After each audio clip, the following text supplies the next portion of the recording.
Hey, how's it going? I brought you here to this abandoned parking lot with my kids because I have a dream. I have a dream to turn my truck into an electric-powered vehicle. But that's a pretty big undertaking, so I figured I'd start small scale. My buddy Dave Gagne over at Elm City Vintage gave me this yellow trike with a gas-powered two-stroke motor on it, and I can't think of a better way to begin experimenting with converting gas-powered things to electric things than with this. This is the perfect surrogate for my truck. It's loud, it's from the 70s, it guzzles a lot of gas, it makes a lot of smoke. It's going to be awesome. So what I'm going to do is run a few tests and kind of get some information on how this trike runs right now before converting to electric, and then we'll do the same thing once it's electric. Stick around and enjoy the ride.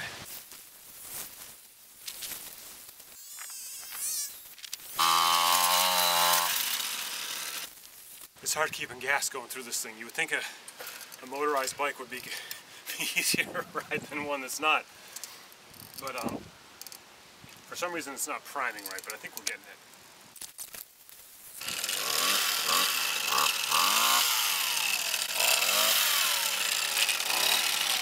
Alright, it has coaster brakes as well as this handbrake.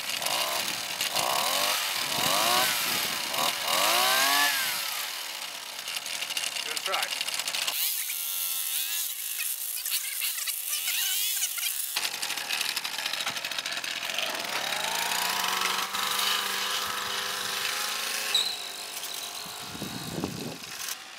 Wait till she tries to turn, it's going to scare the crap out of her.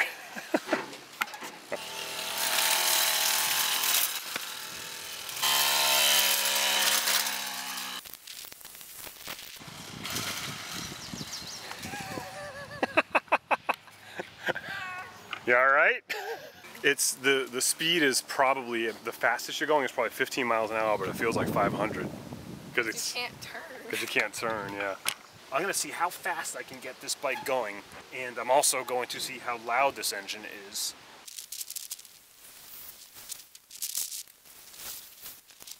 That's one of the downsides of gas-powered motors, how hard it is to get it started. It's tough to get it.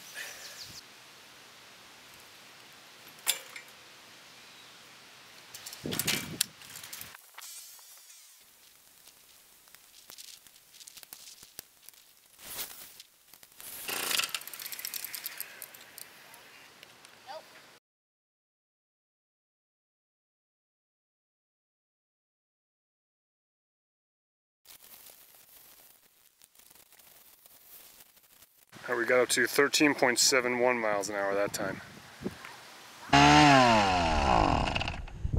So we're getting the low 70s on DBs. Another thing worth noting about this gas-powered bike is that wherever I park it, there's always some spots left.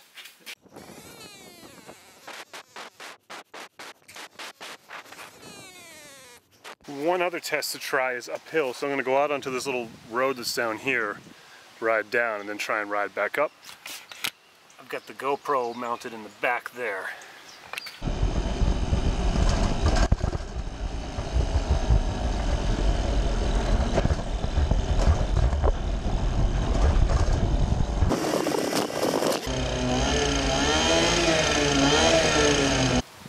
Didn't do too good going up the hill, but I didn't expect it. Alright, that's enough for now. I think I'm going to go pack up, take the kids home, and review some of this footage and see what else we need to do. Goodbye.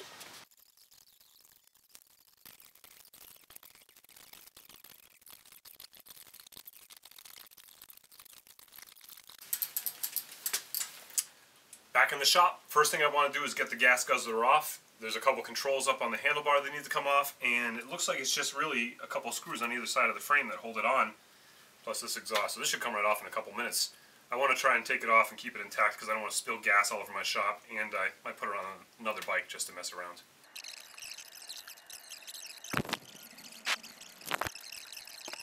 That's why I say you're during production because that didn't start.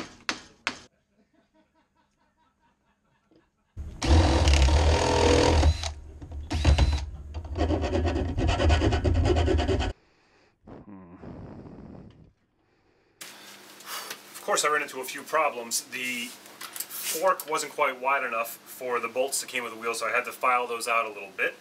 And the distance between the forks wasn't quite wide enough. It needs to be 4 inches and they were 3.5 to quite fit the wheel, so I had to just sort of bend those out a little bit. I banged them out with the block to stretch them out a little. But now I think we're ready to tighten this down and continue. I might pull the wheel off again and file this out just a little bit more up here just to make it sit a little squarer.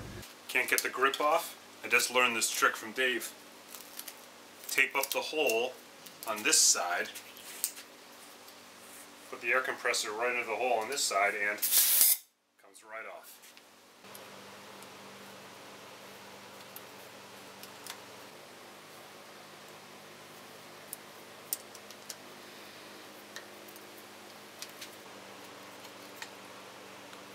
I'm going to just temporarily zip tie these wires up safely right now and just throw the battery packing controller into the basket in the back of the bike, because I'm not quite sure of the exact location where I'm going to mount that stuff yet, and I'll explain why in a little bit.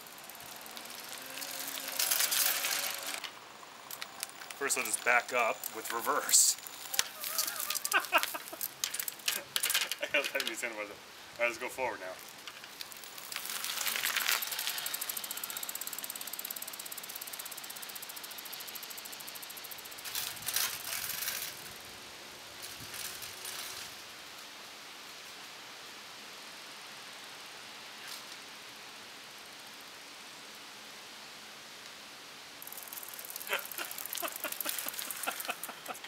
Thank you so much, ebikekit.com, for sending me this kit. I cannot believe how easy it was to install and how much fun it is and how much power it has. I can't believe it can get up this hill. The gas-powered motor couldn't do that at all.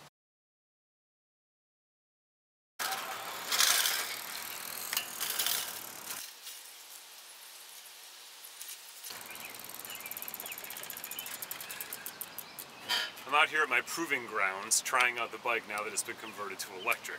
There's a couple things that I noticed right off the bat that make this a better ride. First off is it's super quiet. That's great. Second is it just goes when I want it to. It's not like with the friction motor that was on here before where I had to prime it up and pedal, pedal, pedal, and then get it up to speed to kick the motor over. This just goes. And the third is that without that weight on top of the front tire, it handles a heck of a lot better. So it's just a lot more fun to ride too.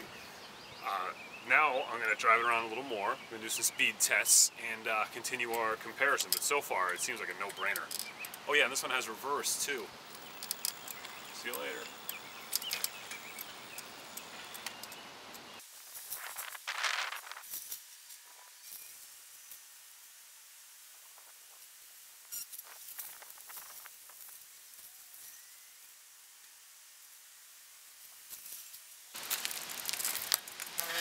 So much fun.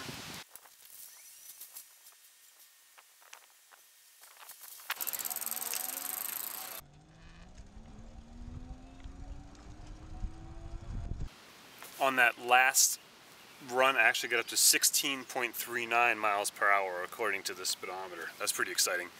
Now you'll remember I could not get up this hill with the gas motor. I got it up to as fast as I could get going and still make that turn.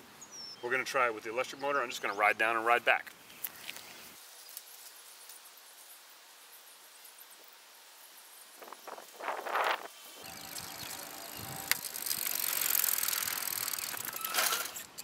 Unbelievable, right up the hill.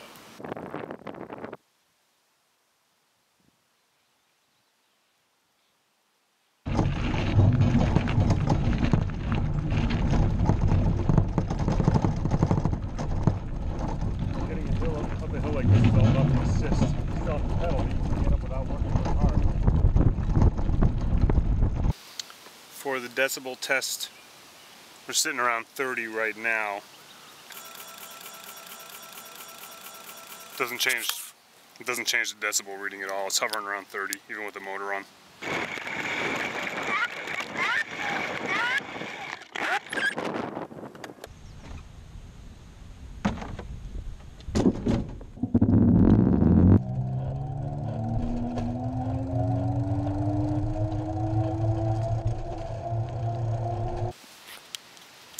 If we were to do the classic like A/B comparison, hands down, the electric wins in almost every category.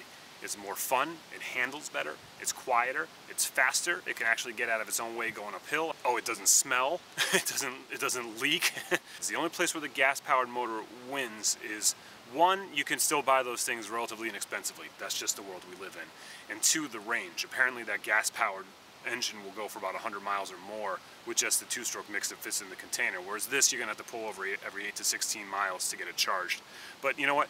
We're just using up gasoline, and we're just beginning to scratch the surface on what we can do with electric and battery technology and ways of charging these types of things. So in the long run, my money's on this tech. Now the next step is to beef this thing up and give it some more versatility and put a little more of the utility into this. We're gonna see if we can extend its range. Bunch of fun stuff coming up. So make sure you like, share, and subscribe, and share with your friends. You know, you might have some friends that would find this stuff interesting. All right, I'm gonna go ride around some more. So I still have like 3/4 of a charge on this battery, so thanks for watching and be good.